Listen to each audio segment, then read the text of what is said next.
میدونم که برای پخت کیک و شیرینیاتون همیشه از بزرگترین دغدغه‌هاتون کار کردن با فره. قراره توی این ویدیو 0 تا 100 کار کردن با فر رو و توستر رو بهتون آموزش بدم.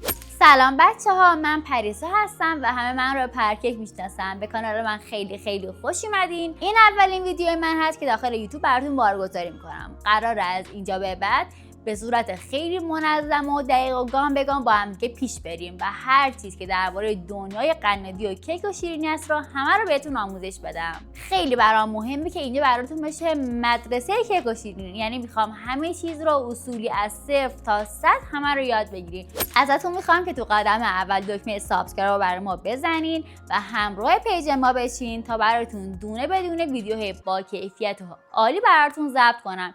اینجا همه چیز رو قرار اصولی و عالی یاد بگیرید. توی این قسمت قرار پخت کیک با فر گازی برقی و توستر رو ببینیم. بریم برای ادامه ویدیو تا با فر برقی بیشتر آشنا بشیم. بچه ما 3 مدل فر داریم: فر برقی، فر گازی و فر برقی گازی، که بهترین حالتش اینه که فر برقی داشته باشین اگر دارید فر تهیه میکنین.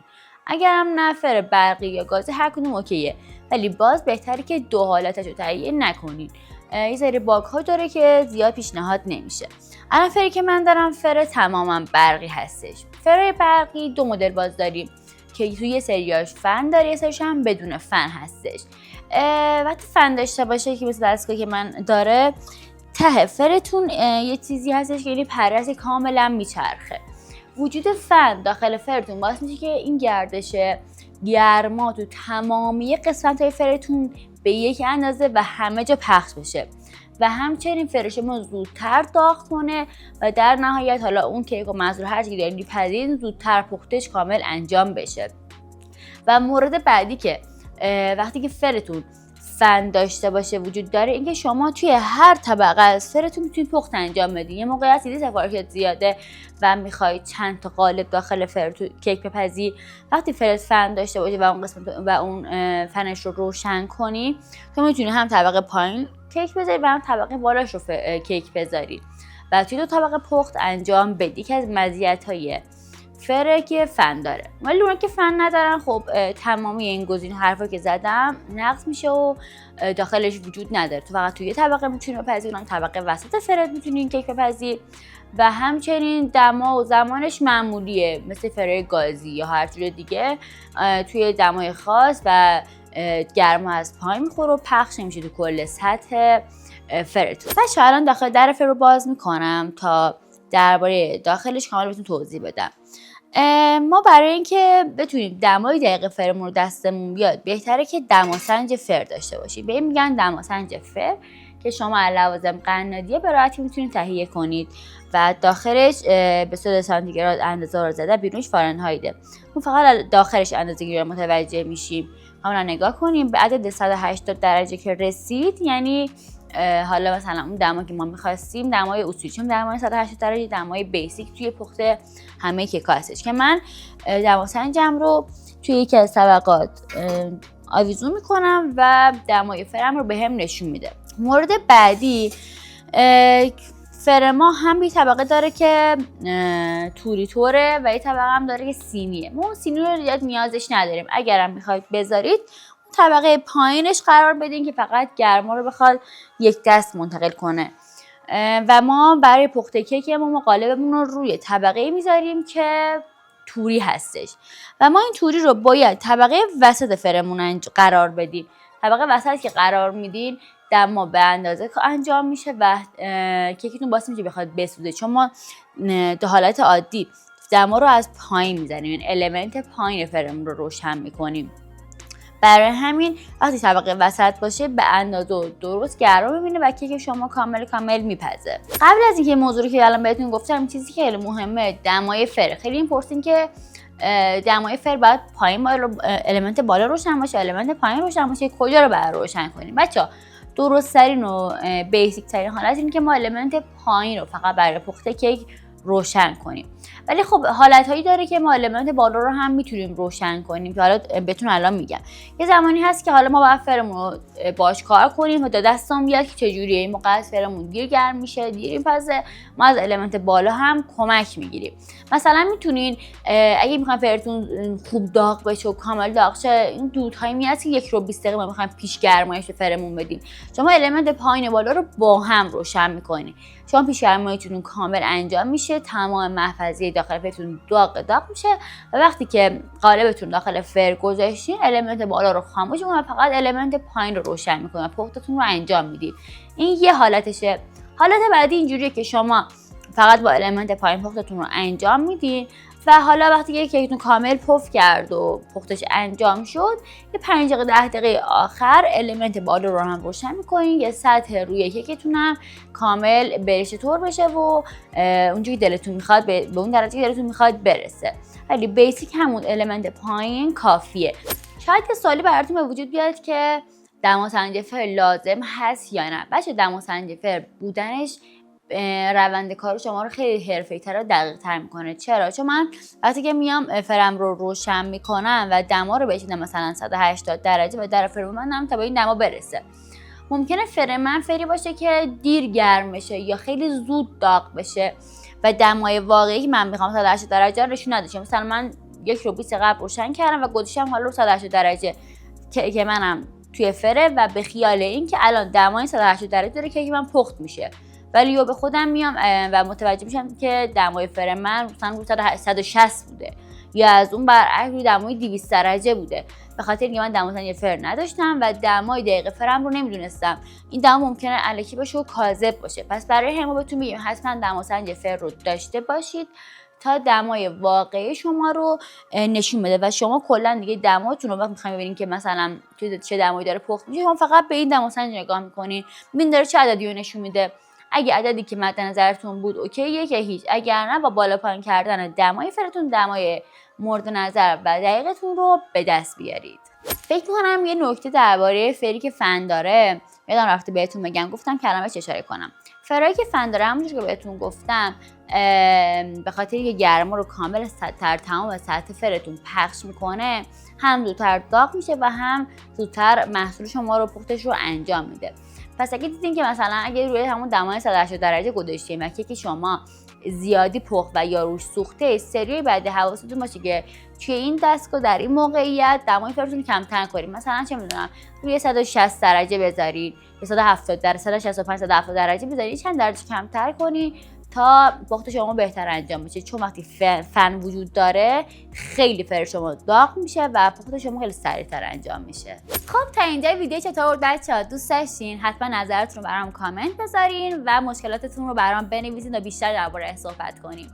میخوایم بریم تا ادامه مباحث رو ببینیم، درباره فرای گازی صحبت کنیم. فقط قبل ازتون میخوام که دکمه سابسکرایب رو بزنین و این پست ما رو لایک کنید. بریم برای دیدن ادامه ویدیو. تو اینجا میخوام درباره فرای گازی بهتون بگم برای کسایی که فرای گازی دارن. بچه فرای گازی هم اگه داریم باهاش پخت انجام میتونیم بدیم. منم خودم چندین سال فرای گازی داشتم و باهاش میتونم خیلی راحت انجام بدم پخت کیکم رو.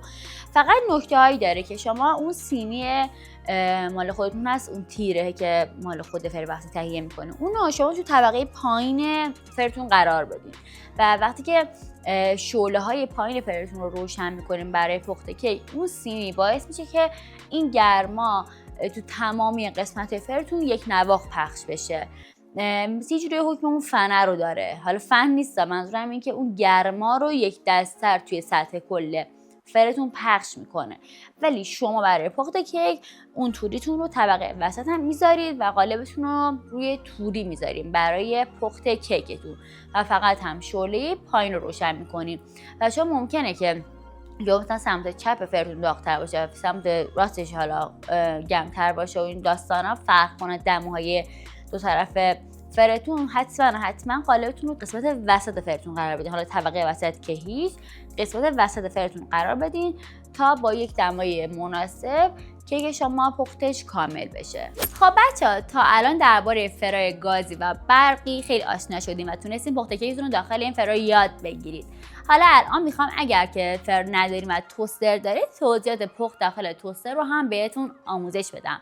از الان به بعد ویدیو رو هم ببینین تا کار با توستر رو هم کامل یاد بگیرید. دستگاه بعدی که خیلیاتون دارین قطعا توستر هستش که این پرسین که من توی توسترم چجوری کیکم بپزم و با چه دمایی. بچه‌ها همونجوری که گفتم بهتون کلا دستگاه پخت کیک مثلا حالا فر توستر هر چی که هست دماشو باید خودتون به دست بیارین. خیلی دستگاه با هم متفاوت هست و دماشو دقیقاً باید خودتون انجام بدین که به دست بیارید که حالا با یه تست بهتون میگم که به چه شکل باید دماش به دست بیاد. در کنار این دستگاه ها توستر بازم دستگاهی که خیلی نیاز داره به این که خودتون به دست بیارین چون کاملا هر دستگاه توستر با هم دماش فرق میکنه. پس من اصول بیسیک رو بهتون میگم ولی دماش رو حتما خودتون با تکرار و تمرین به دست بیارید. دستگاه توستر همونجور که حالا میدونین فضای خیلی کوچیک‌تری داره و یعنی وقتی شما قالب داخل فر قرار میدی شما به المنت بالا خیلی نزدیک هستش قالبتون، همچنین به المنت پایین بخاطر محفظه کوچیک‌ترش هستش. برای همین پیشنهاد میکنم مثلا من حالا تا میگم که بچه‌ها مایه کیکتون رو داخل قالب تا 2/3 پر کنید، اوکی، و داخل فر بذارین بپزین. ولی این قضیه برای توستر زیاد پیشنهاد نمی‌کنم چون وقتی شما تا 2/3 پر می‌کنین و کیک شما پف می‌کنه یه ذره از سطح قالبتون بالاتر میاد و قشنگ یاد گنبدی طور میشه پف می‌کنه.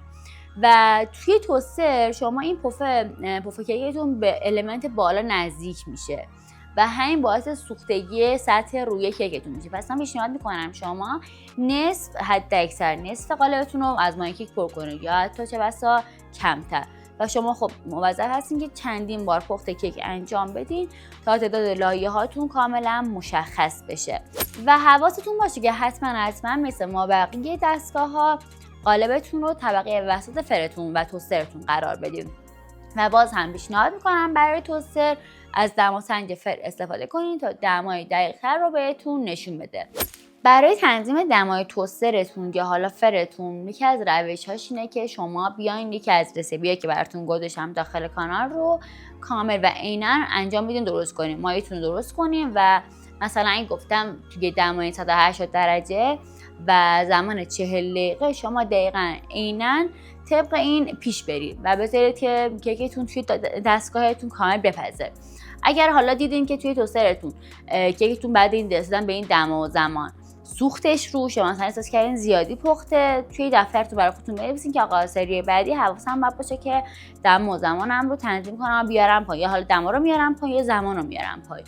یا بالعکس اگر دیدین که نپخته بوده دما رو بیشتر میکنین تا پخت کیکتون انجام بشه. و یکی از نکاتی که حالا میخوام بهتون اشاره کنم کلا بهتره برای پخت کیکاتون بیشتر دما رو بیشتر کنید تا زمانش. مثلا اگه الان توی این تست دیدی که کیکتون نپخته بود نه مثلا به جای 40 دقیقه 50 دقیقه بده توی فر بمونه، مثلا به جاش به 10 درجه 5 درجه دمای فرت رو بیشتر کن ولی بذار زمانش همون 40 دقیقه باقی بمونه.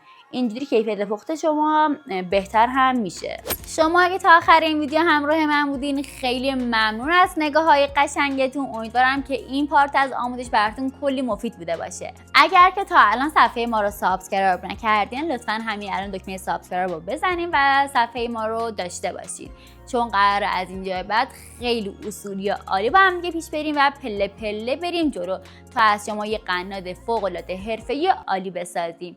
این صفحه میشه از بهترین صفحه های پیج قنادی که شما میتونید داشته باشین. با ما همراه باشین. دوستان شما پرکیک منتظرم بمونین تا ویدیوهای بعدی.